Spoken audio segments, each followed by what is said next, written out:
জয়গুরু সবাইকে। এখন দেখো তোমরা সবার মানসিকতা কোথায় পৌঁছে গেছে। ঠাকুরকে নিয়ে সবাই কি রকম কথা বলতে শুরু করে দিয়েছে।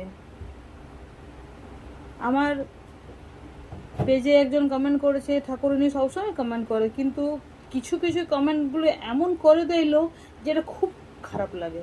এতটাই খারাপ লাগে যে আমি এই ভিডিওটা বানাতে বাধ্য হলাম। আমি কমেন্টটা তোমাদের দেখাবো, তার তোমরা কমেন্টে দেখো, তারপর তোমরা জবাব দিও। এরকমভাবে যে এসে ঠাকুরের নিয়ে কথা বলছে, এগুলো কি ভালো? এরকমভাবে কি কথা বলা যায় ঠাকুরের নিয়ে? আমরা তো যাচ্ছি না কাউকে বলতে। আমরা যারা সৎসঙ্গী, যারা আমরা অনুকূল ঠাকুরের আমাদের ভক্ত, আমরা কি কাউকে বলতে যাচ্ছি কাউকে? আমরা আমাদের ঠাকুরকে ভালোবেসে ইষ্টপ্রীতি করছি, আমাদের ঠাকুরকে আমরা ঠাকুরের জায়গায় বসিয়েছি, ঠাকুরের আসনে বসিয়েছি।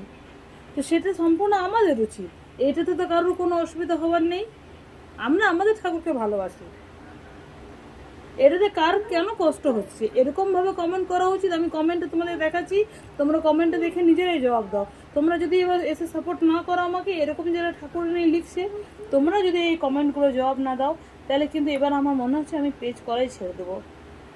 কারণ আমার পেজে তো অনেক সৎসঙ্গী। তোমরা একটু দেখো এই জিনিসটা, আর একটু তোমরা বলো এরকম কমেন্ট কি ঠাকুর নিয়ে করা যায়? ঠাকুর কি আমাদের সত্যি এমনি ছিলেন?